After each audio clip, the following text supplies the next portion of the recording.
welcome back to another session of Harmonium Sai Bhajans. First of all, want to wish everybody a very happy Guru Purnima, as it's Guru Purnima as I am, sitting here and recording this video. And, given the state that the world is in right now, I also, from the bottom of my heart, hope and pray that if you're watching this video, whoever is watching this video is in a safe and healthy place and they're able to spend some time reflecting inwards, but also taking care of their health and continuing to send prayers to this world that we're able to come out of this difficult period as soon as possible, and we can, go back to enjoying our time together as we've come on this world to do. So just wanted to start with that message. And today's class is going to be going backwards a little bit. So many of you all in your comments and your messages had shared that some of the notations that I was using in my other videos, some of the frameworks that I was using weren't frameworks that you may all be familiar with. So for example, if you've never learned Carnatic music or Hindustani music before, it may not make sense what I mean when I say play sa or play ga. So I thought that I would record this video trying to help you all build a little bit of foundational work in the hopes that this may help you learn some of the bhajans and the songs that you would want to learn later on in the harmonium a little bit quicker. So if you are already familiar with Carnatic music and Hindustani music exclusively, this video may feel a little bit slow to you. I do think it's helpful to see how that music is translated onto the harmonium. But again, if you've played Carnatic music or Hindustani music on another instrument before, this video may not be the video that you need, and that's totally fine. You can spend your time, practicing another bhajan or doing something else on the harmonium. I also want to caveat this video by saying that this is by no means a Carnatic music lesson. I am not trying to teach Carnatic music. I am not trying to teach Hindustani music. I'm simply trying to show how a framework of Carnatic music and Hindustani music could be used on the harmonium as a basic foundation and a structure in order for us to learn bhajans. I grew up learning Carnatic music, but I grew up learning Carnatic vocal music, not on the harmonium. But I've been trying to apply some of the things that I've learned on the harmonium, and this is helping me tremendously. So again, just want to make it very clear that this is not a Carnatic music nor a Hindustani music lesson. This is just an opportunity for me to show you how the framework of the swaras applies on the harmonium so that you can really build that knowledge and that foundation to help you, learn other bhajans and songs in the future. All right? Okay, well, let's go ahead and get started. So a couple of things that I want to mention with regards to Carnatic music and the structure of the harmonium. The first thing that I want to mention is you may have heard the phrase octave, right? And sometimes you may have heard someone referring to play the low sa, play the high sa, play the middle sa. What does that exactly mean? Well, if you look at a harmonium, and I know it's a little bit hard to see in the frame of this video, but I'm gonna do my best to show it from where I'm sitting. If you look at the harmonium, or a keyboard or any sort of instrument with keys in this manner, if you take a very close look at it, there's this repeating pattern of a block of about, I think it's about 13 keys. So if you look at the block that I'm showing you here, there are 3 white keys here, there's 2 blacks, there's 4 white keys here, there's 3 black keys here, right?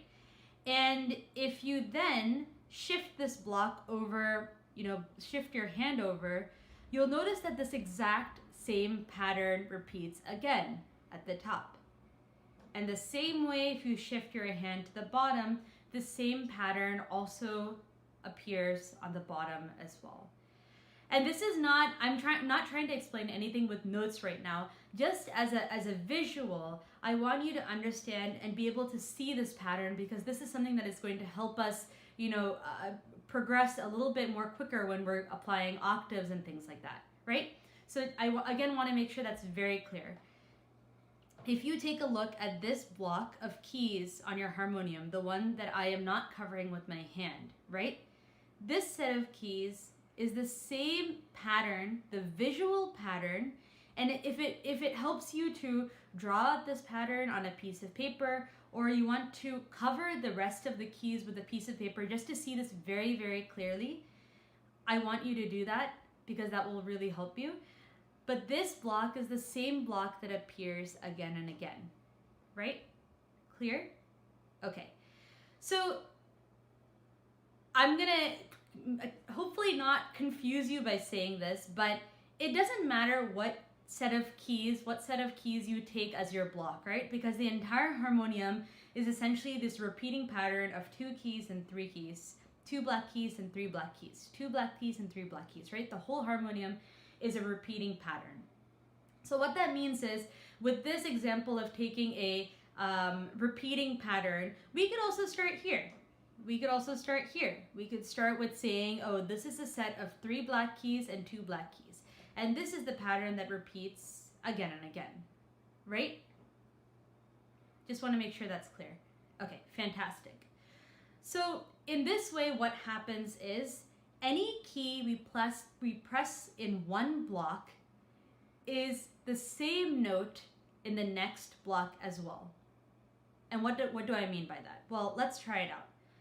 I'm going to hold down this key, and I want you to take a note of what it sounds like.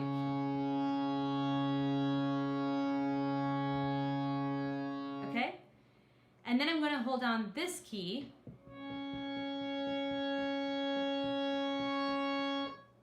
the same note, right? It's the same note. The difference is that the second key is a little bit higher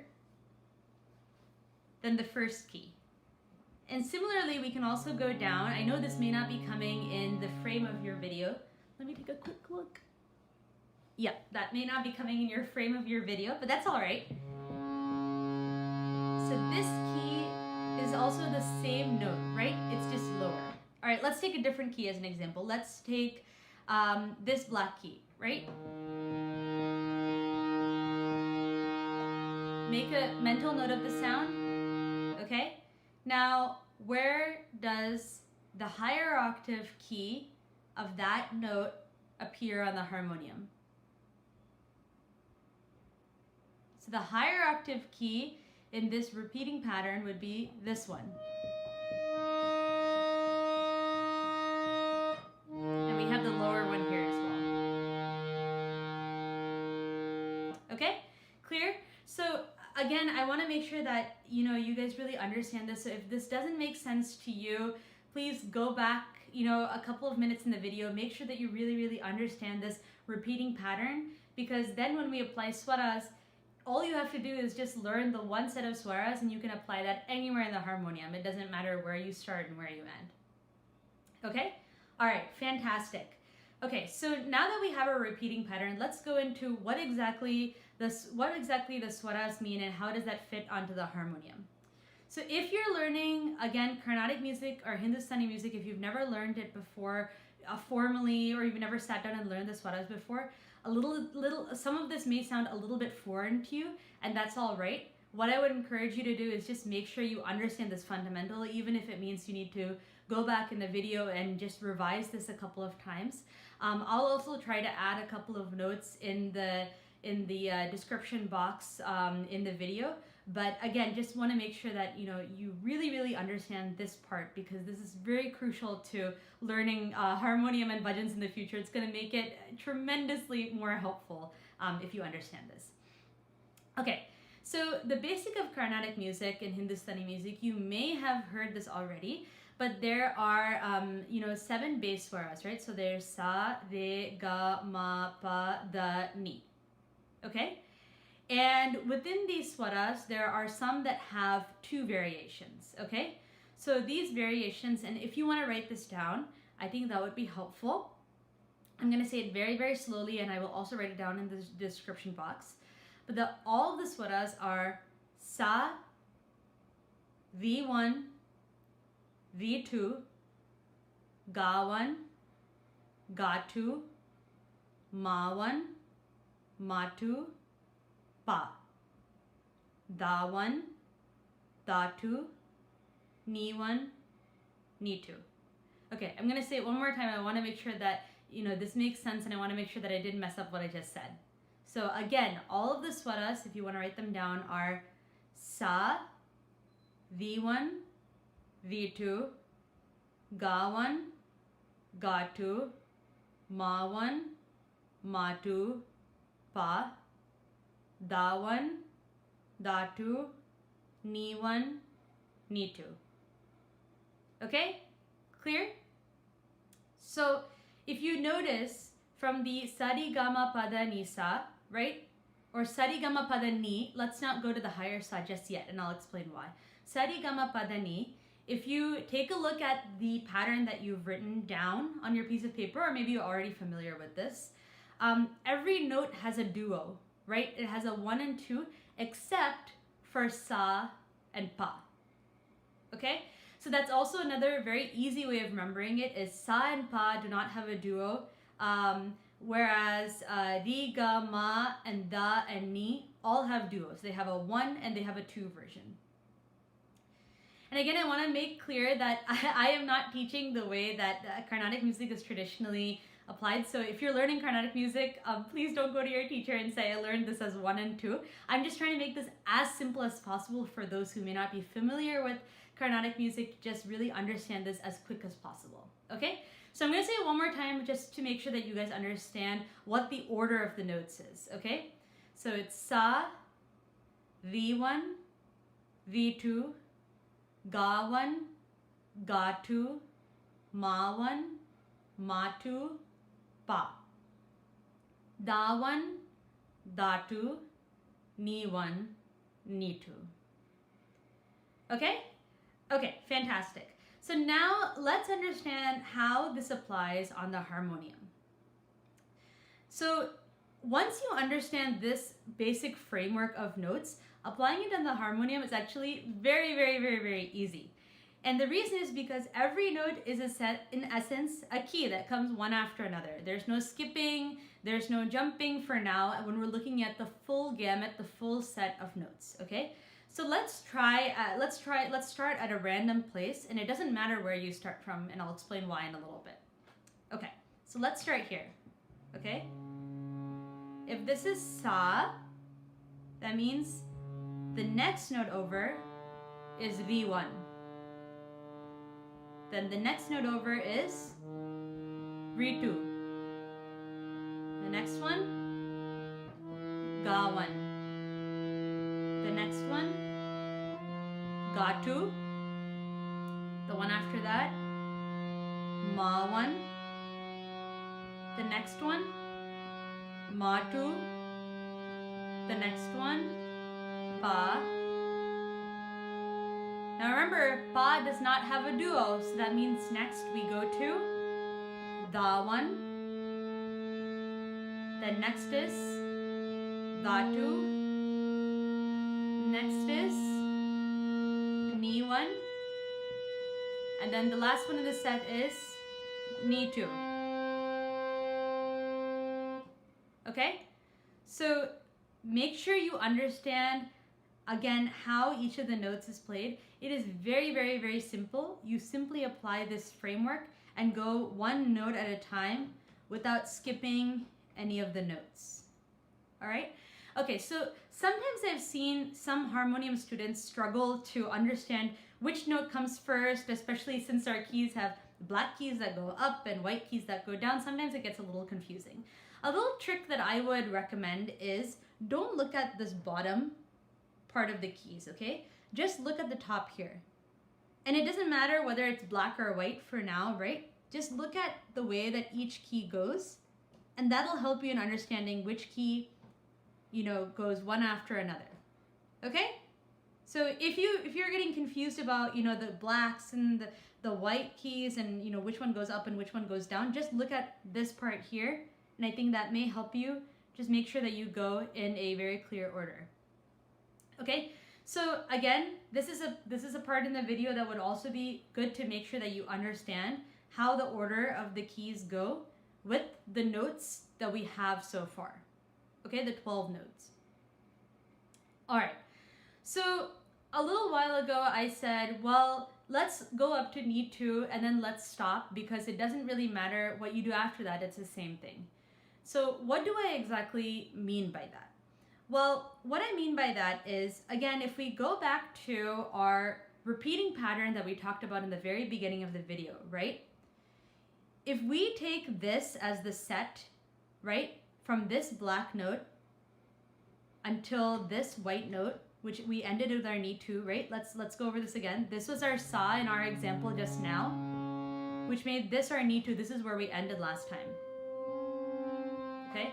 And I just want to make sure again that you guys are able to see this key in the video, and yes, you are. Okay, fantastic. My apologies, I have this camera propped up on a table of sorts and I can't really see what I'm recording, so I'm praying to God that you guys are able to see it. All right, so this is our sa and this is our need to, right? So if this is our repeating pattern, that means that after need to, the next set starts again with sa. Okay? So then what about the rest of the notes? What happens after that? It's the same thing. Once you've applied it in this set of keys, right? Or any set of keys for that matter, let's take this as the example. If you applied it in this set of keys, it's the exact same thing visually in the higher set of keys, okay? The sound is not going to change. The note is not going to change. It's going to sound higher, obviously, because it's a higher octave. And the same thing applies when you go lower as well, okay? So I hope that's clear that, again, this set of notes is the same thing that's going to apply up here. It's the same set of keys, okay? And it doesn't matter. I can take, again, anything as my sa and apply the same framework. So let's say I take this note as my sa, right? And I'm just going to quickly do the math because I think that may be a little bit easier right now just to explain this, and then I'll go into some more of the depth. If this is our sa, this is our need to, okay? So this set of keys is the same thing that's going to apply here, okay? So make sure that you understand this. I am a visual learner, so I learn very easily by saying that, okay, this key looks like it's the third key in this set of black keys, which means the next octave up would be the third key in this set of 3 black keys, and so on, right? But if this doesn't make sense to you, you can mathematically calculate it as well, and I'll explain how to do that in a second. But I find the visual thing is very, very easy for you to jump from octave to octave in certain bhajans and things like that. So this is a good skill also to develop, is understanding how this works visually and spatially. Okay? All right. So the next thing I want to explain is how exactly, this whole set of swaras is actually just a beautiful mathematical formula, okay? And I know this isn't supposed to be math class, but just bear with me as I explain this. Okay, so in our example, again, we took this as sa, right? And then we said this is re1, this is re2, this is ga1, this is ga2, okay? So let's say I were to ask you, okay, this is your sa, tell me what the pa is, okay? So, you could count this one after another. You could remember that if this is the sa, this is the pa. There are some ways you can do this. One way is you can count it, re1, re2, ga1, ga2, ma1, ma2, pa, okay? That may take you some time to do that every time you're asked to play one key with another. Another way you could do it is remember some math for each of the notes, okay? So for example, let's count the number of keys that pa is away from sa, okay? So if this is sa, this is 1, 2, 3, 4, 1, 2, 3, 4, 5, 6, 7, okay? So pa is 7 keys away from sa. Okay, let me do that counting one more time just to make sure that's very clear. And the reason why I stopped here is because you can also do the counting again as Ri1, Ri2, Ga1, Ga2, Ma1, Ma2, Pa, right? But what I'm doing is just saying that Pa is about 7 keys away from Sa. So 1, 2, 3, 4, 5, 6, 7. Okay? So that's also, you know, a back of the napkin way to remember if you start from a Sa, where is the Pa? And in the same way, you can also remember other notes and what numbers that they fall on as well. So, for example, if this is our Sa, right, you can remember Ga2, which is 1, 2, 3, 4. Ga2 is 4 notes away from Sa, okay? So there are a couple of different ways that you can remember and apply these swaras.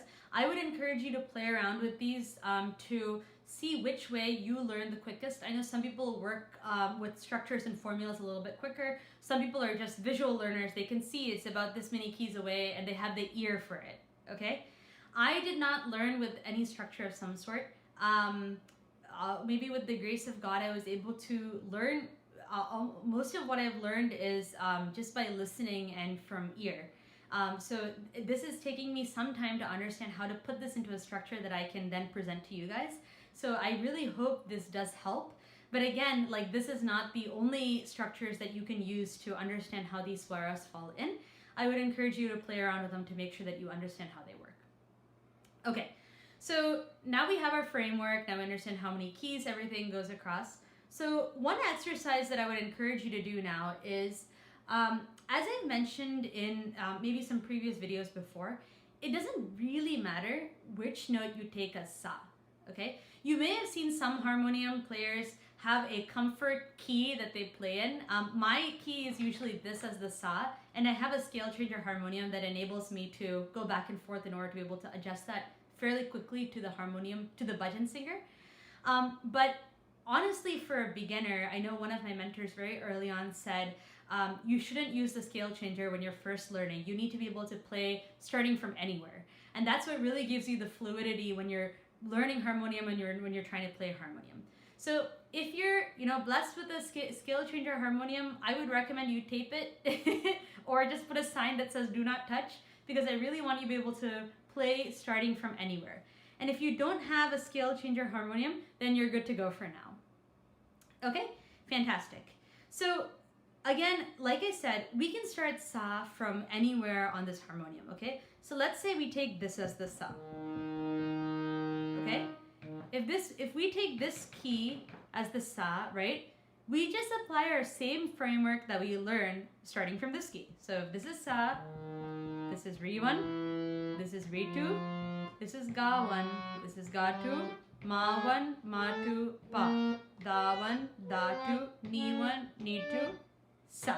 Well, would you look at that? We started the exact second black key in the set of 2, and we ended at this one. This is the second black key in the set of 2, okay? So it's really actually very beautiful how this math plays out on this harmonium, or like a key instrument for that matter. But I think it's just a really useful way of applying it. Okay, so at this point, what I would encourage you to do is do some exercises with yourself. It's a little hard for me to administer across just a short video, but what I would encourage you to do is just start from any key, okay? So you could start from this key and just play the full set. Really understand what that set looks like and make sure that makes sense, okay? So for example, if you start here as Sa, you have Ri1, Ri2, Ga1, Ga2, Ma1, Ma2, Pa, Da1, Da2, Ni1, Ni2, Sa. Okay? So what I would do is actually start from here, you know, do the full set, make sure you understand where that ends, and then start from the next key over, and then do it again. And so if you count your set properly, you should get that repeating pattern or symmetry no matter where you start. Okay?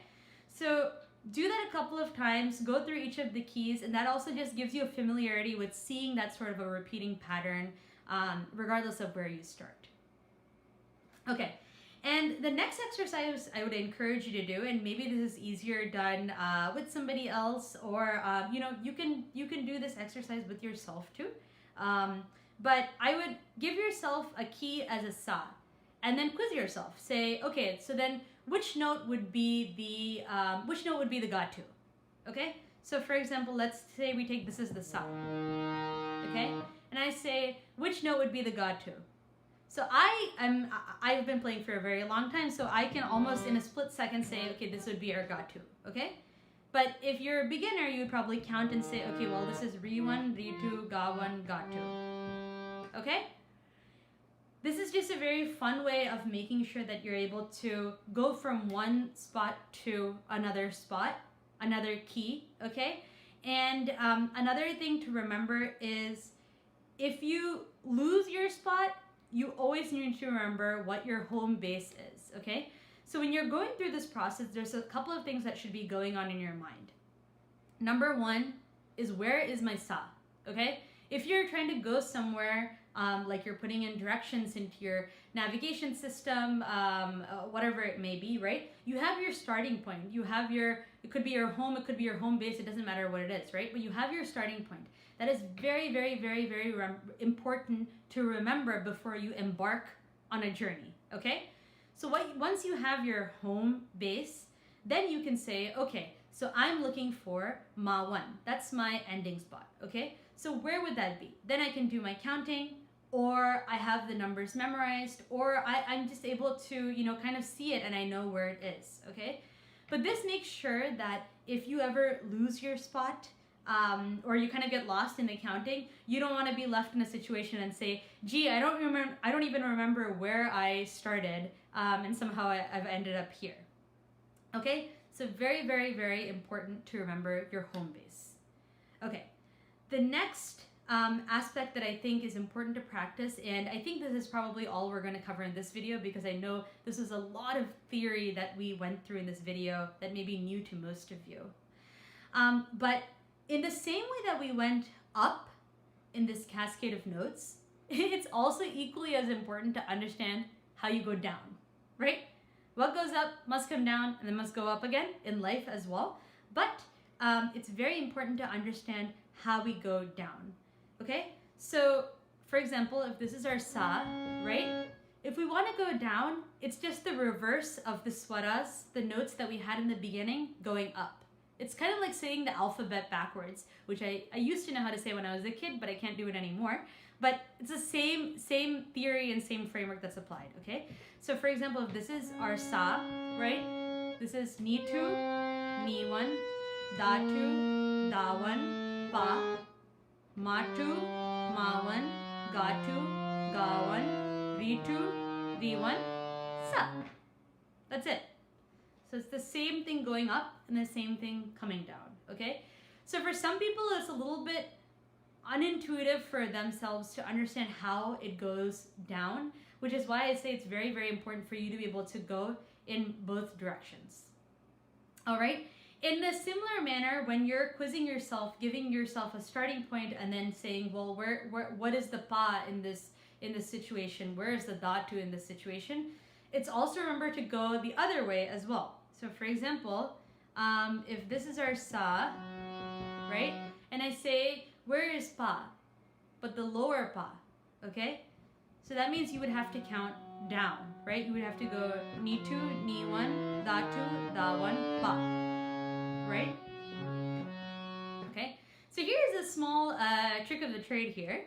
If you count in one direction, it's the same thing that goes in the other direction too, right? Not the number of keys that you count away, but again, if we apply our repeating pattern.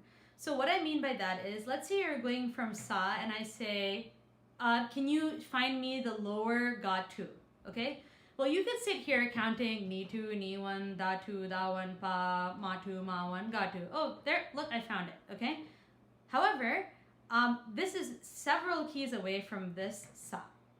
Whereas you could have just gone up a couple of keys, right? So you could have said, well, I can go up and then just follow that repeating pattern down, right? So you can go sa, re 1, re 2, ga 1, ga 2. Well, here's my upper ga 2. or my middle gato based on the sa, which means my lower gato would be here, right? Because in this repeating set of 3 black keys, this is the same thing here. Okay? So these are, again, some tricks that you can use to just go about it a little bit quicker. So the goal of this exercise and this understanding this framework is to minimize the amount of time it takes you to think about where the next key is, and just be able to minimize that time. So for example, if this is your sa and I ask you to tell me where pa is, right? I can tell you that fairly quickly, and again, I've been playing for a very, very long time, but it may take you maybe a couple of seconds to count through. Maybe you're trying to apply like a spatial framework to say, well, this sort of looks like pa based on a couple of times that I've gone through. If I start here, this is my pa, right? So I would just focus on decreasing that time, and it's going to take time if this is the first time that you're approaching this sort of a framework on the harmonium. But just work on slowly decreasing that response time of, giving yourself a starting note and going to the next note. So if you're all good with this, another final exercise that you could do is use a starting point that isn't sa, okay?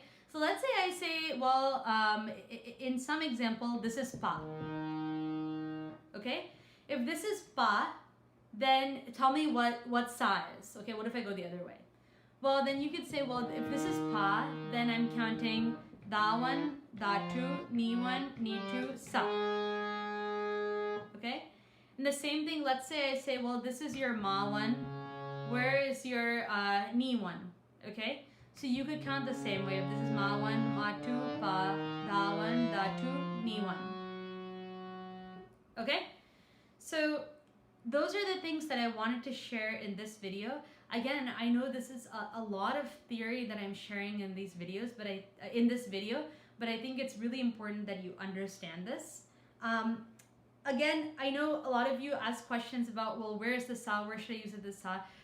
For now, it doesn't matter where you use sa from, right? It's just a framework that you're applying for the harmonium.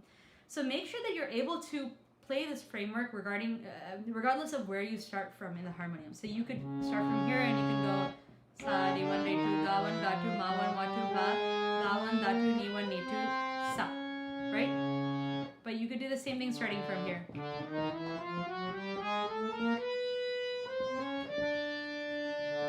Just make sure you understand where it starts, where it ends, and what are the notes in between, okay? Then the second exercise we talked about was quizzing yourself starting from sa and trying to go to a note up and trying to go to a note down. Oh, before I forget, the same cascade of notes that you practice going up, please make sure you practice them going down as well. Okay? That's also very, very, very, very important because not all the bhajans that we sing always go up. What goes up must come down, right? And a very simple way to remember this is when you're going up, the ones come before the twos, right? It's always 1, 2, 1, 2, 1, 2, except for sa and pa. But when you're coming down, it's just 2, 1, 2, 1, 2, 1. Okay? So again, I would just recommend writing out the notes on a piece of paper, a slip of paper, and just following that as you go up and following that as you come down. Okay? Okay, fantastic. And the last exercise I mentioned was using a starting point that is not sa and quizzing yourself to see where another note is on the harmonium or on the keyboard, depending on what you're using. And our goal is to decrease that response time that it takes for you to go from one note to another, and as well as just get familiar with this kind of spatial framework of the repeating patterns. Okay? All right, well, I do sincerely hope that this video is helpful for you and that this continues to help you on your harmonium journey. If you have any questions, please feel free to put them in the comment section below. I will do my best to answer them either in the comment section or in a subsequent video. The last thing I would mention is, don't worry about the fingering as you're going through this exercise. I know I've talked about fingering in a previous video before in the fluidity video, But I'm happy to go over fingering in another video as well. Right now, don't worry about fingering. Just make sure that you understand how the notes go and how that framework applies, how those frameworks apply in the harmonium. Okay? Again, from the bottom of my heart, I pray that wherever you are staying safe, you are staying healthy. Thank you so much for tuning into all these videos. And I hope to be making, as usual, more in the future. But again, if you have any questions or comments or any suggestions for future topics, please feel free to share them. Thank you so much, and Jai Saram. We will end with Om and 3 Shantis.